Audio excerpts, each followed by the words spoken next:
Assalamualaikum warahmatullahi wabarakatuh. Apa kabar teman-teman semua? Semoga kita semua selalu dalam lindungan Allah Subhanahu wa Ta'ala dan selalu bersyukur dimanapun kita berada ya. Yuk, awali sesuatu dengan membaca lafaz Bismillahirrahmanirrahim. Baiklah teman-teman, di sini saya akan memperkenalkan diri terlebih dahulu. Nama saya Nur Fatimah Az-Zahra, NIM 1911-2100-19, Prodi Pendidikan Agama Islam, Dosen Pengampu Dr. Nova Aspio, MPD, Kelas 4E Fakultas Tarbiyah dan Tadris Institut Agama Islam Bengkulu. Saya akan menjelaskan materi tentang kepemimpinan dalam perspektif Islam. Sebelumnya, apakah teman-teman sudah mengetahui apa itu kepemimpinan?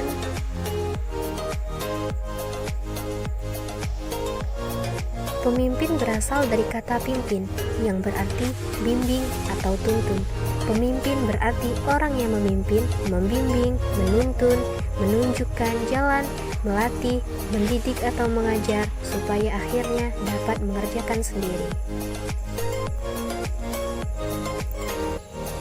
Menurut Paul Hersey dan Kenneth H. Blanchard, kepemimpinan sebagai proses yang mempengaruhi kegiatan individu atau kelompok dalam usaha untuk mencapai suatu tujuan dalam situasi tertentu. Jadi, kepemimpinan adalah setiap upaya seseorang yang mencoba untuk mempengaruhi perilaku seseorang atau perilaku kelompok. Upaya mempengaruhi perilaku ini untuk mencapai tujuan perorangan atau kelompok, seperti tujuan diri sendiri, tujuan teman, atau tujuan organisasi. Kepemimpinan dalam pandangan Islam. Pengertian kepemimpinan dalam pandangan Islam ialah seorang pemimpin yang dapat dijadikan panutan atau suri tauladan dalam mengaktualisasikan nilai-nilai agama dan moralitas dalam kehidupannya, dengan selalu memiliki keluhuran hati dan jiwa, rendah hati, jujur, tidak suka segala bentuk penindasan dan kekerasan, pemaaf, penuh kasih sayang, dan dapat dipercaya. Allah berfirman dalam surah Al-An'am ayat 165, dan dialah yang menjadikan kamu penguasa di bumi dan meninggikan sebagian kamu atas bagian yang lain, beberapa derajat untuk mengujimu tentang apa yang diberikannya kepadamu. Sesungguhnya Tuhanmu amat cepat siksaannya dan sesungguhnya Dia Maha Pengampun lagi Maha Penyayang.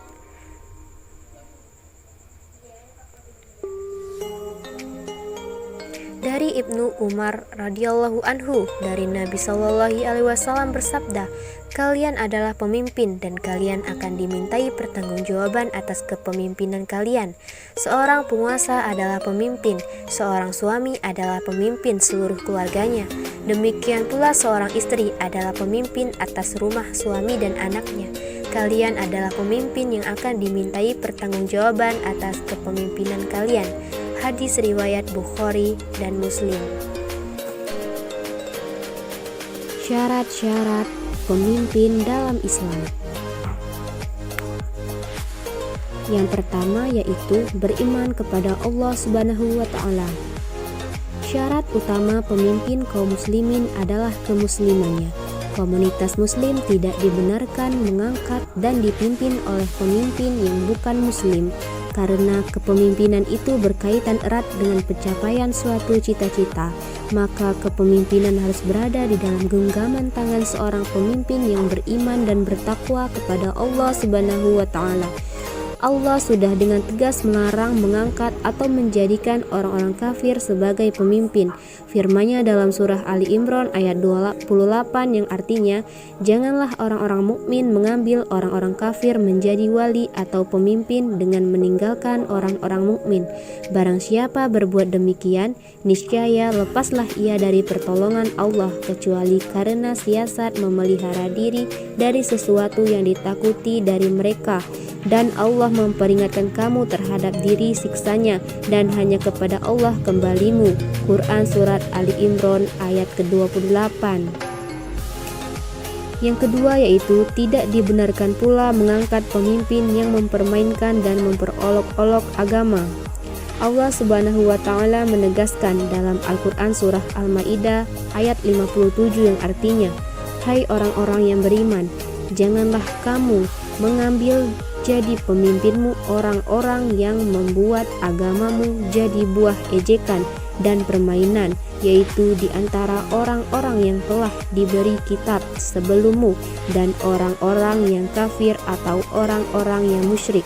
Dan bertakwalah kepada Allah jika kamu betul-betul orang-orang yang beriman." Quran Surat Al-Ma'idah ayat 57. 3. Mampu bersikap dan berbuat adil. Sesungguhnya kami telah mengutus rasul-rasul kami dengan membawa bukti-bukti yang nyata, dan telah kami turunkan bersama mereka Alkitab dan neraca atau keadilan, supaya manusia dapat melaksanakan keadilan. Quran Surat Al-Hadid ayat 25. Adapun keadilan yang dimaksud meliputi bidang-bidang hukum, sosial, dan global. Keadilan hukum merujuk kepada prinsip kesamaan perlakuan hukum terhadap setiap orang sehingga tidak terjadi pilih kasih di antara mereka.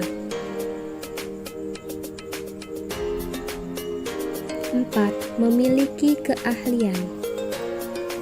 Keahlian pemimpin menyangkut dua aspek, yaitu ketepatan dan kesesuaian posisi pemimpin dengan bidang garapannya dan pengetahuan yang luas mengenai bidangnya.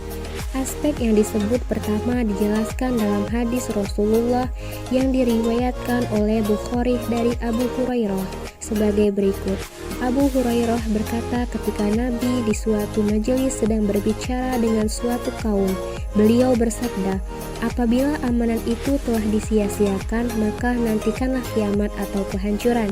Ia berkata, "Bagaimana menyia-nyiakannya?" Beliau bersabda, "Apabila perkara atau urusan diserahkan dengan disandarkan kepada selain ahlinya, maka nantikan kiamat atau kehancurannya."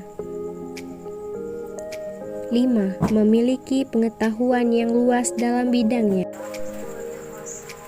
Kepemimpinan berkenaan dengan pekerjaan yang bersifat strategis, antara lain mengambil keputusan. Mengenai pengambilan keputusan oleh pimpinan, Islam mengarahkan ke dalam konteks ketegasan menerima atau menolak hal-hal yang baru, modus pengambilan keputusan, dan manfaat keputusan yang diambil.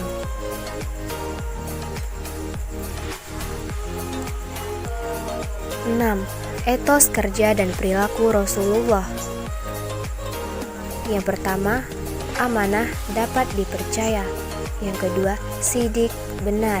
Yang ketiga, fatonah, cerdas. Keempat, tabligh, menyampaikan. Kesimpulan, dapat disimpulkan bahwa kepemimpinan khususnya dalam masyarakat Islam merupakan amanah Allah yang diberikan kepada manusia. Karena amanah tersebut, seorang pemimpin masyarakat harus mampu menempatkan diri sebagai pengemban risalah kebenaran dengan memberikan uswatun hasanah atau suri tauladan yang baik terhadap masyarakat yang dipimpinnya. Berbeda dengan kepemimpinan organisasi konvensional, maka kepemimpinan masyarakat Islam bernuansa karismatik yang didasarkan atas kepercayaan dan keyakinan intuitif dan hubungan emosional yang terjalin dengan nilai-nilai spiritual. Kekuatan pimpinan masyarakat Islam terletak pada kesolehan dan kebijaksanaan yang dimilikinya. Baiklah teman-teman, terima kasih atas perhatiannya. Semoga bermanfaat untuk kita semua. Amin ya Rabbal Alamin. Saya akhiri. Apabila ada kesalahan, saya mohon maaf, dan kepada Allah saya mohon ampun.